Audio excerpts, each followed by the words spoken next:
Welcome to the Brookhaven Circle, a podcast to celebrate and explore the business community of Brookhaven Circle in Memphis, Tennessee. While Brookhaven Circle is known for its many restaurants, you'll find a lot more than good eating on the Circle, where many service and retail entrepreneurs have set up shop. Don't forget to subscribe to the Brookhaven Circle on whatever platform you listen or watch your podcast on. Just search the Brookhaven Circle and hit that subscribe button. The Brookhaven Circle is sponsored by V2 Media.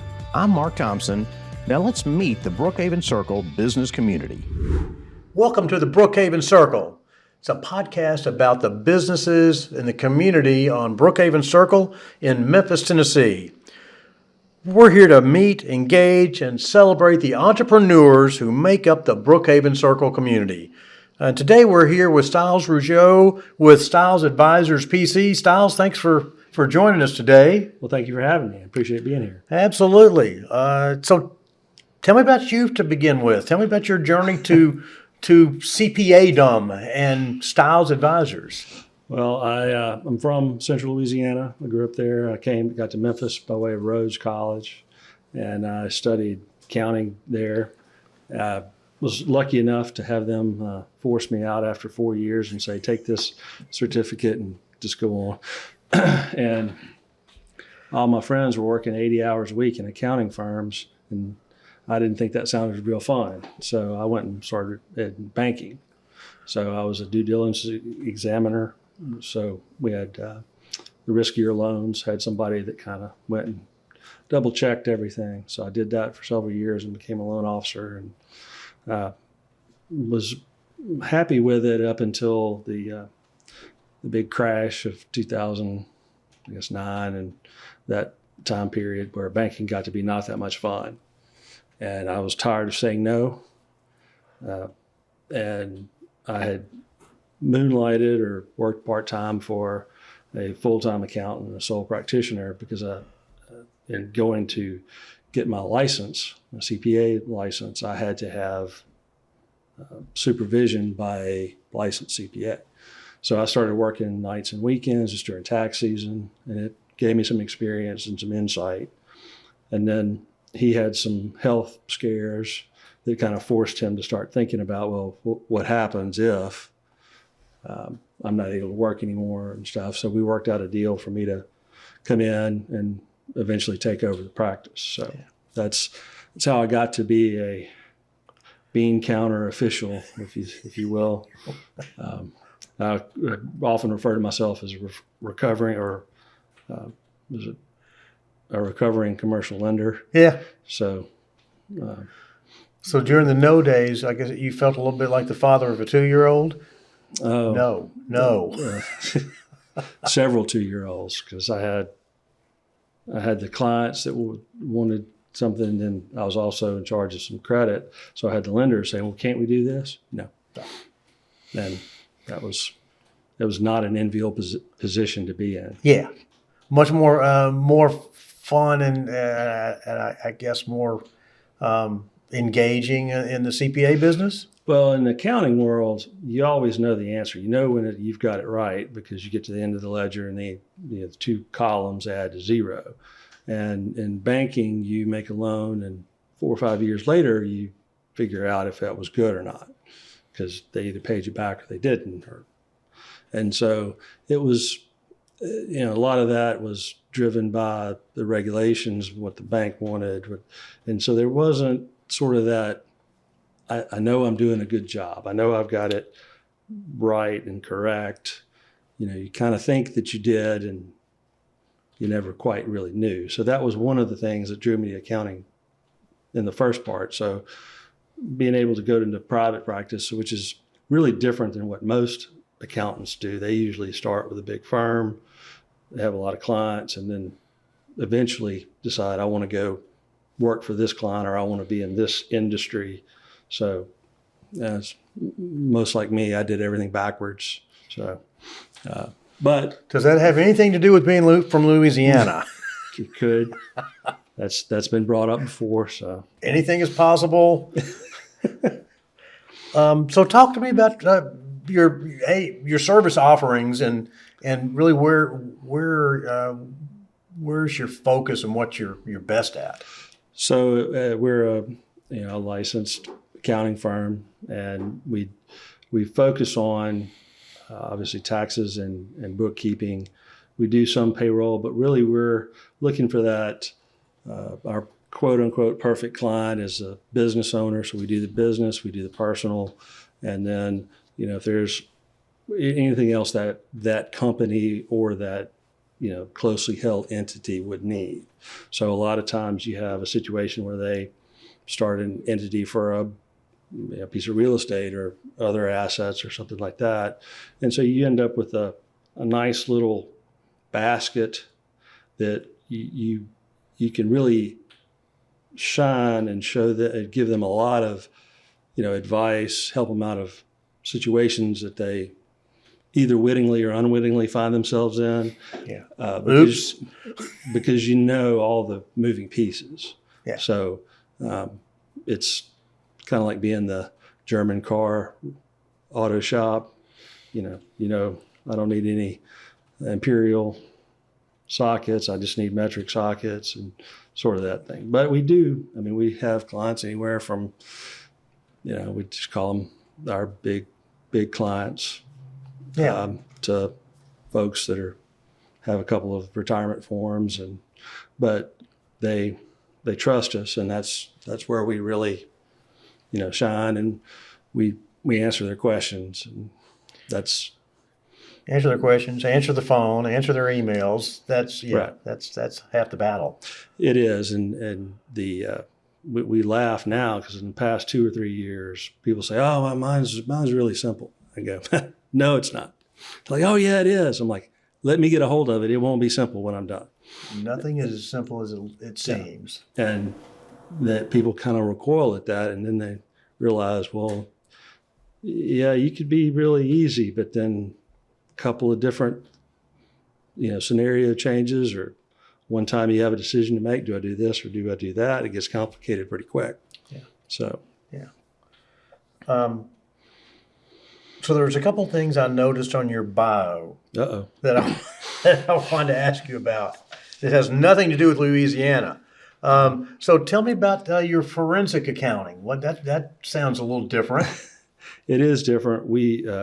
My background being a due diligence examiner and an asset-based lending, I would be the auditor, and the bank would loan money based on their current assets, their inventory and accounts receivable, and you always wanted to know, like, we got as much skin in the game as a lot of the owners did. So we have some rules and you got to follow those rules. And we didn't want to be in a situation where we couldn't get out of the deal because for whatever reason, the industry, the profitability of the firm, you really had to, pay close attention. So I kind of honed the skills of knowing where to look and digging through things to find, not necessarily fraud, although we did discover some fraud. It would just be, oh, you're doing things you're not supposed to do. And, well, why are you never profitable? Well, you're paying for everything under the sun, kids' tuition and the fishing club and the duck club. And, why do you have all these, boats and four-wheelers on the balance sheet of your company when all you do is retail, Those are all for the clients, aren't they? Yeah. Yeah, okay. And, some of that is to be expected, but a lot of it, came as a surprise. Red flag. Yeah. Yeah. And you've got an experienced team over at Stiles. I mean, it's not just a one-man shop. Right. We've got my office manager is great. She's been a controller and bookkeeper for many firms, some that did not do very well. So she's kind of been through the fire and is pretty much a QuickBooks expert. And one of the CPAs that works for me was in securities evaluation for a long time. So he's, very experienced with, digging through all the metaphorical shoe boxes, if you will. Sometimes they're actual, to get to the answer. And a lot of the stuff that I've done has not necessarily been this big involved audit of who took the money and where. It's been more of especially with a domestic family law situations where you're either brought in to consult one of the spouses. It's more of, here's a bunch of stuff. This is what the other people are saying. Can you opine on that as to how reasonable is this? Okay. Does it all add up? Yeah. Is this a story we should buy or not? Yeah. And sometimes it's, you put it in the no, or unfortunately, yeah, you see this number up here and that looks really sexy. But then when you take into account all the other stuff, that may be an income number, but as I preach to my clients all the time, there's income, which is a construct, and there's money, which is real. And correlation is sometimes not as obvious as you think. So sometimes there's income that doesn't look very impressive, but there's a lot of actual money. Other times it's the opposite. Right. So, and when you have situations, especially in divorce, where there's inherent distrust for, a variety of reasons, and they need somebody to come in to say, this, don't believe this, or yeah, you're right. The other side's right. This is, you can want whatever you want, but it's just not there.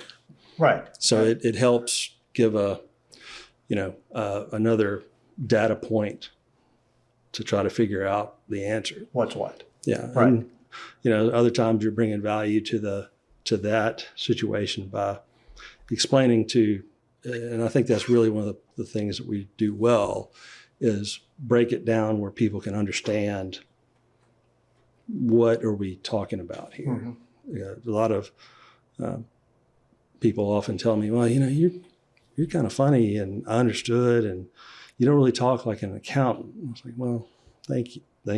Yeah, thank you, maybe. Yeah. But nobody wants to hear code sections and tax case law quoted. Oh, well, actually, I read one this morning. It was James Caan. His estate was challenged over something. So that emailed my client. Sonny Corleone's it's his fault. Blame it on him. The mob is involved in there somewhere. Well, it was Sonny's fault. We'll just go. It was Sonny's fault. Because I saw the case pop up as one of the things, and I'm like, James C. Caan. I'm like, I don't know what his middle, but that's who it was. Interesting. Yeah. Interesting. So tell me about one of the other things I saw. There are two more, but the business valuation side of your business. Tell me a little bit about that.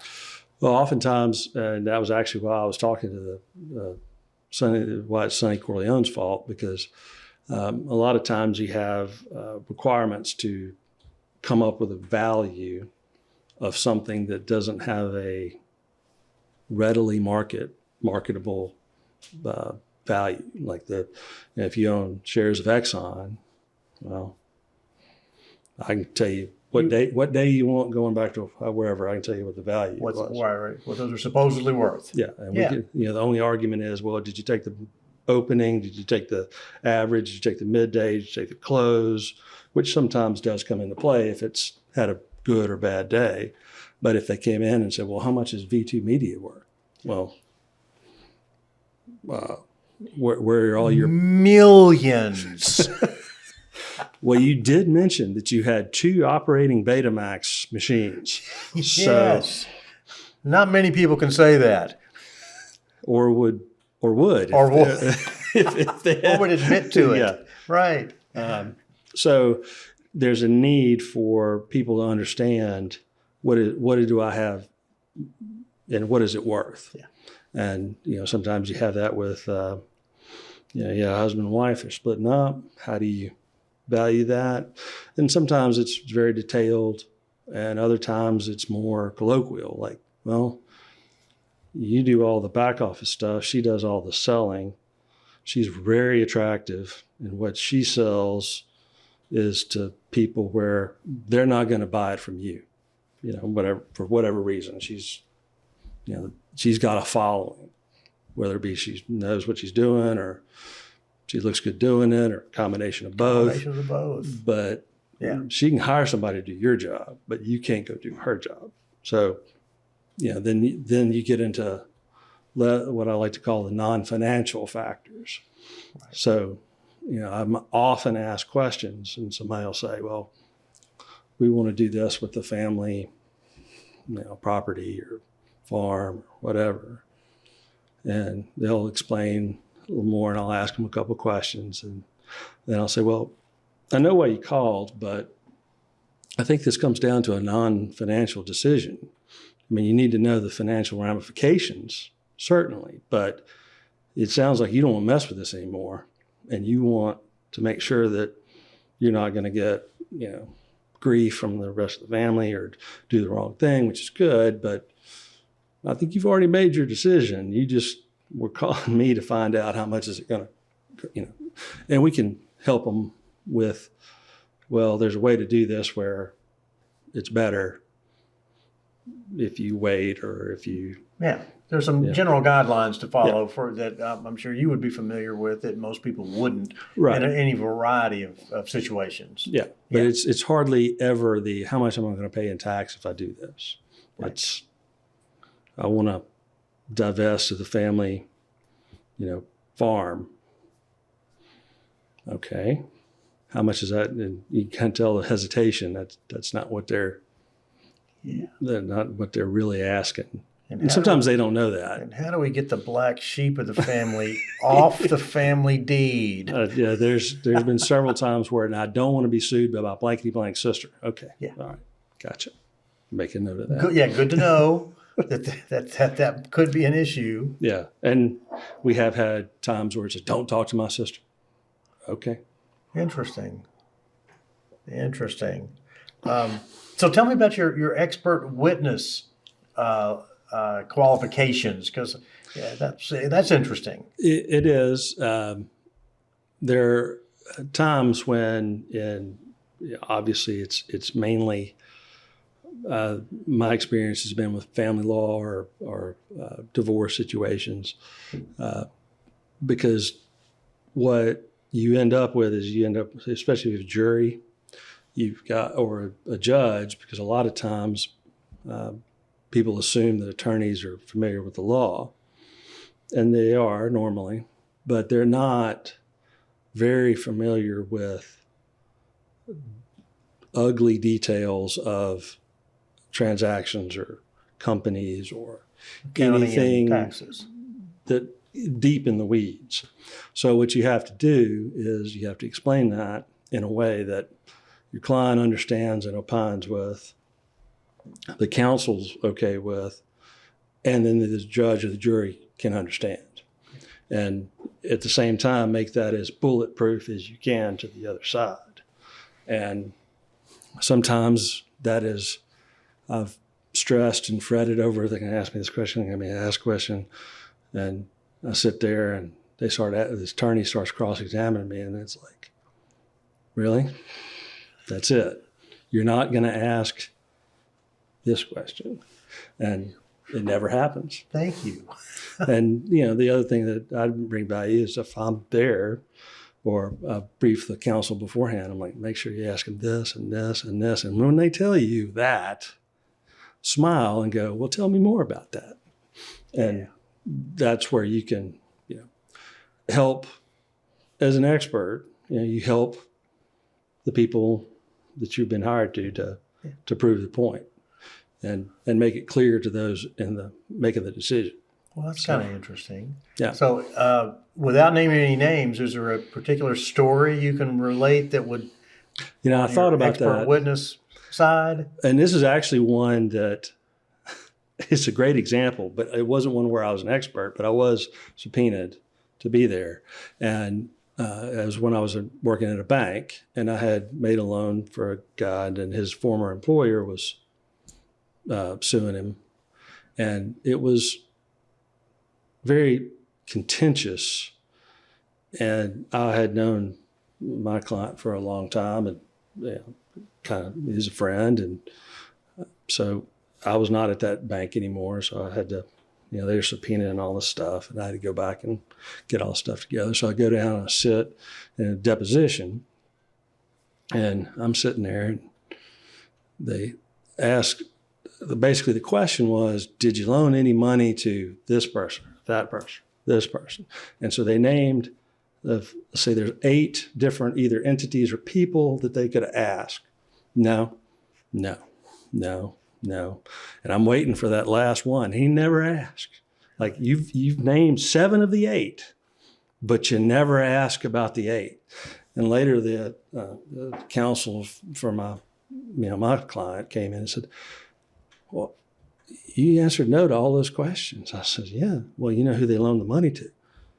And he said, oh, yeah, number 8 that he didn't ask. So I didn't, and it. Yeah, don't volunteer. Right. And I had gone through a lot of the, the training for being an expert. So I knew that you don't answer questions that you're not asked. You ask the questions that you're asked, and you don't volunteer anything. And so we went through this whole thing, and he asked me all these questions, and each one was a bigger shovel. I mean, he was just digging a hole for himself. We get to the end, and they cut off the recorder, and he said, well, we looked everywhere for this bank. We couldn't find the bank anywhere. And I said, well, did you go to www.thenameofthebank.com? And he just froze and looked at me, and I was like, oh man, if I can have been on the record, that would be great. But at that point I realized, okay, I know what I'm dealing with now. So yeah. But it can be, usually you prepared for all these like high level, these are what these folks are going to ask, and then you start getting these questions that aren't up there, and you kind of have to, back up and start, why are they asking me? What are they? And then you just realize they hadn't prepared well, or they're not really sure. They're just kind of asking stupid questions. And isn't that interesting? Yeah, I had one situation that was kind of funny. The 2 counsels are going back and forth, and they're asking me all these questions, and I've got at my feet in the little box, I've got boxes and bags of information and stuff. And the judge this is a situation where they had come back to court after having supposedly settled it. And the judges don't like that. And the judge just went, and of course he's sitting right there. And then he looks up, and he'd already admonished the defendant once. And I kind of looked over at him, and he looked over at me, and he goes, I'm going to ask a question. And then everybody starts objecting. And I said, you want to know what they ought to do? He said, yes. And he told the counsels, I'm the judge. I can ask questions too.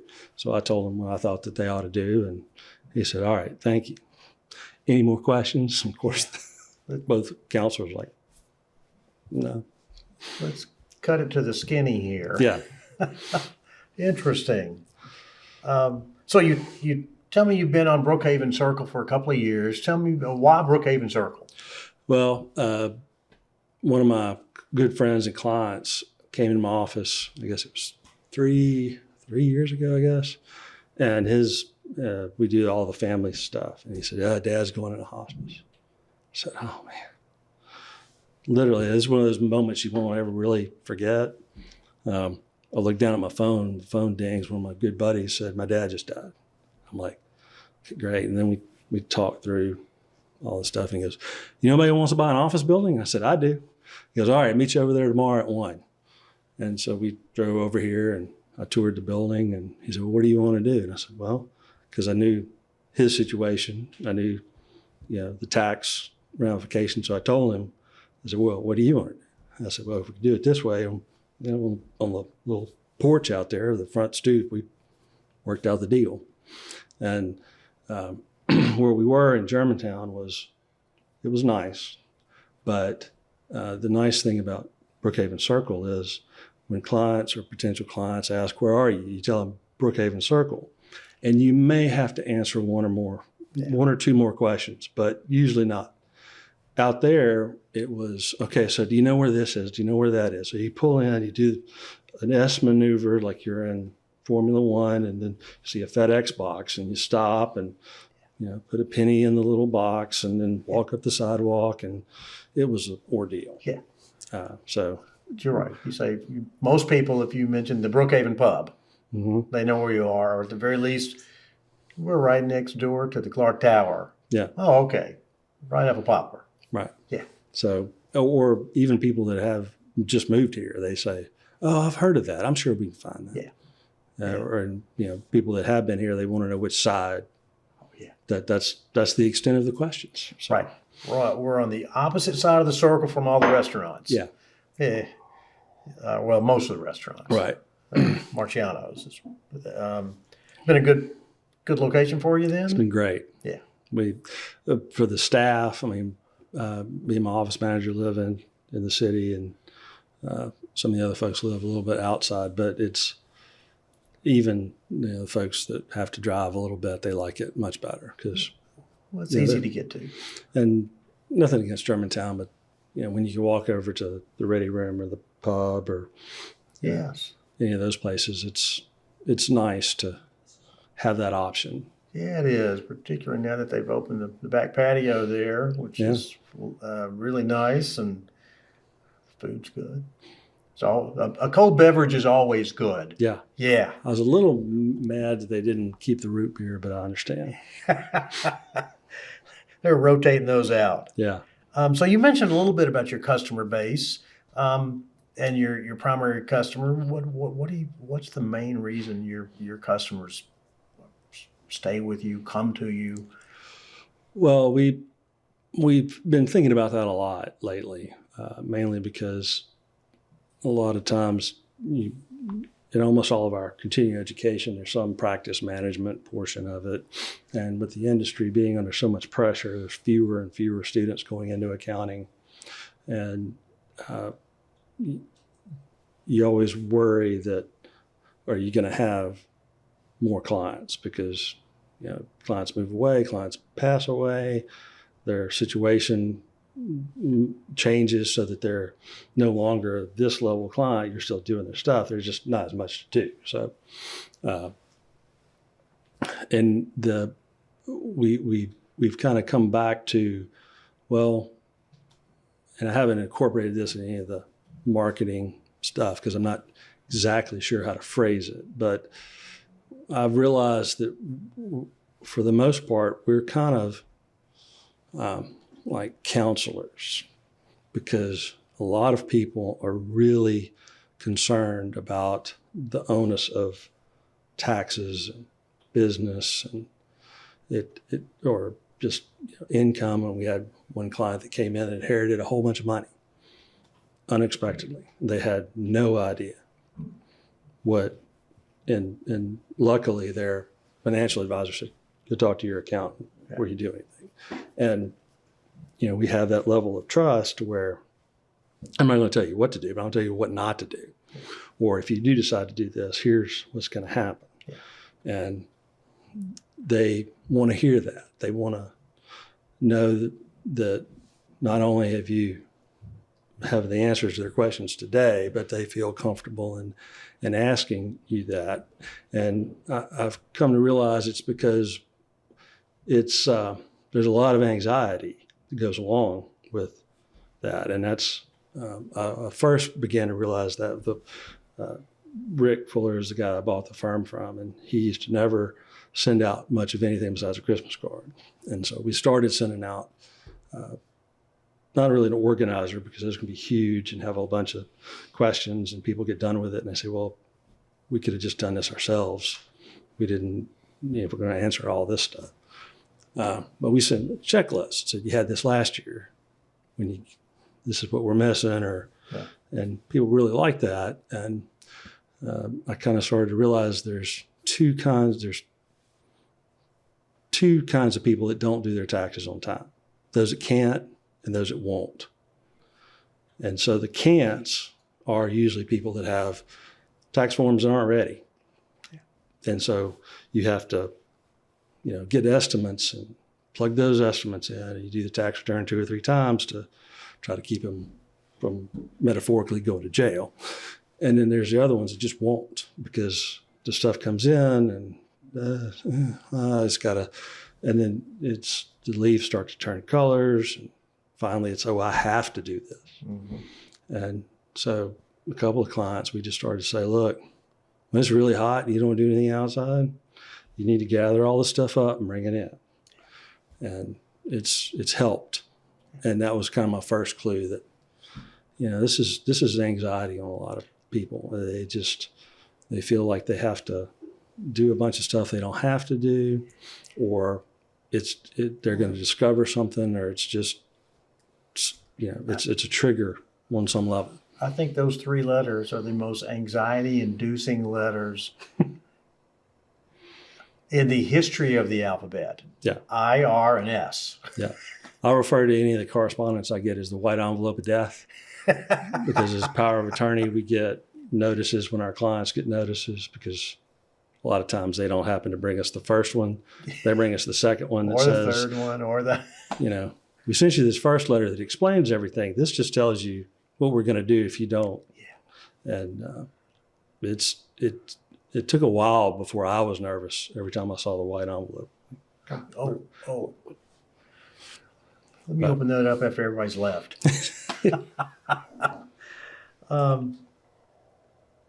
So people like stories. I like stories. You have a most interesting challenge that you've come across in your tax business.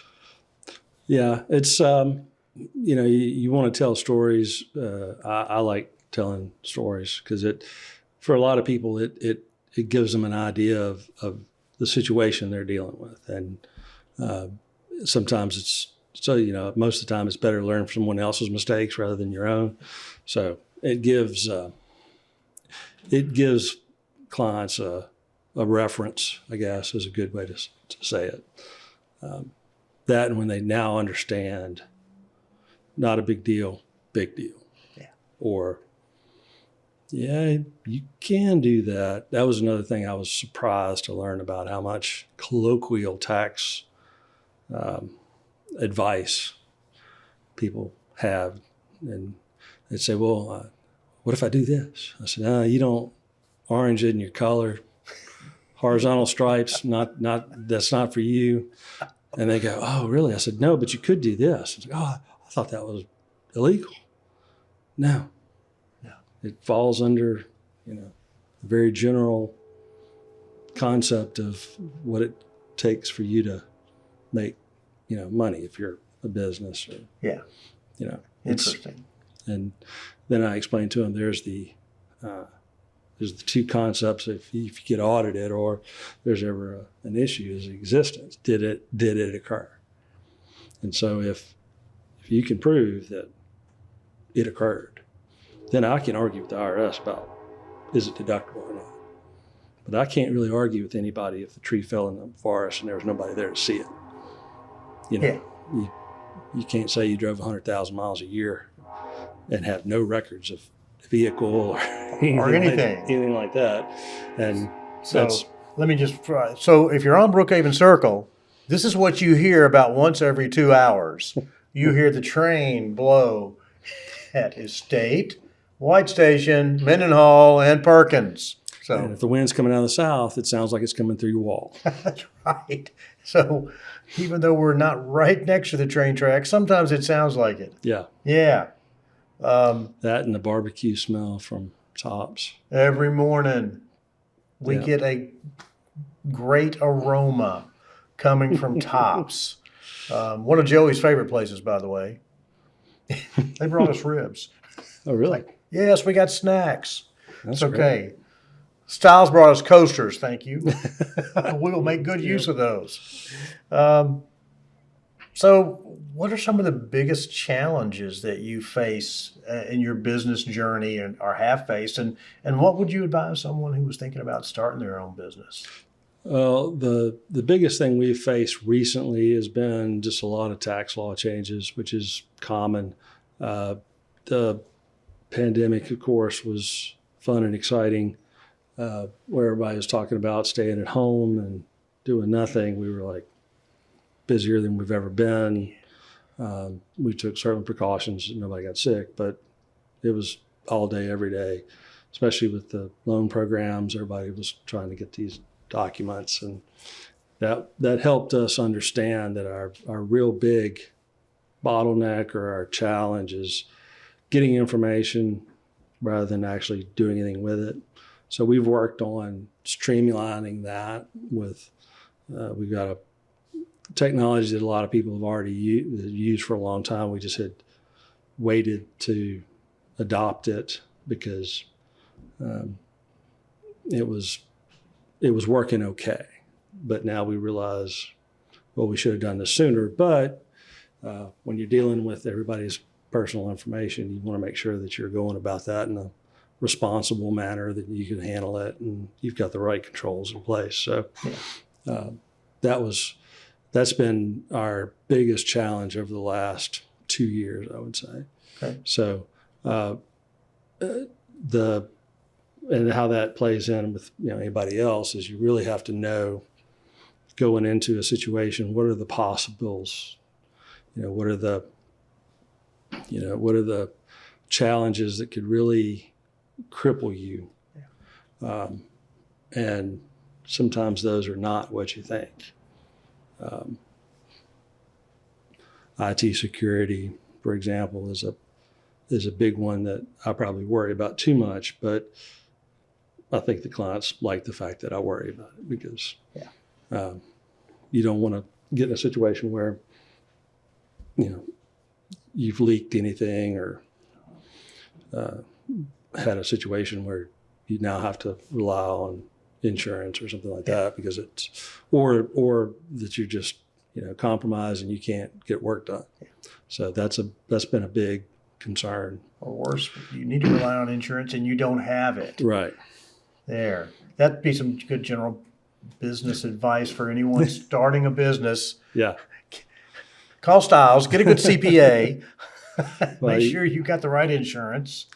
Yeah. That's and your IT security, you're right. It's just crazy the things what that you have to think about now. what are the most important things? And you hate to be the person that sits there and says, well, this happens or this happens or this happens. But, in any particular genre, you've got a host of threats that you really have to address. Yeah. And even if you can't address them all, you need to know that you need to address them at some point. Yeah. Because it's like we tell people, it's not if, but when. Yeah. And if you know that, then you're set up for dealing with that. Right. At least you've thought through it. Yeah. And have some sort of plan. Yeah. So Stiles, what is the favorite part of your business? What is it what's the thing that drives you and you think, man, I just love this? Well, it's when we had a situation where a client, their broker had some automatic things happen, just set up to happen a certain way. And we noticed it was one day before one of the spouses died. And it was a hospice situation, so they knew. And I called the broker and I said, man, tell me that date's wrong. He said, no, it's not. He said, have you told the client yet? I said, no, I hadn't yet, but he's like, let me call my people. And then he called me back about 2 days later. He said, how much did we cost her? And I said, well, she had, about it was probably about $12,000 in gain. So I think they wrote her a check for $4,500 or something like that, which we got crumble cookies as a result of that. But it's just one of those things where you're doing right by the client. You're letting somebody know. In that case, they handled it very well. They did the responsible thing, and he was appreciative of me picking up the phone and saying, hey, and because if you find out about that another way, it could be worse. Yeah. And if you do right by your clients, you can't go wrong when you do the right thing for your clients, right, your customers.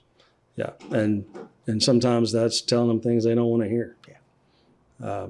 But the greatest thing is when, you know that the people are very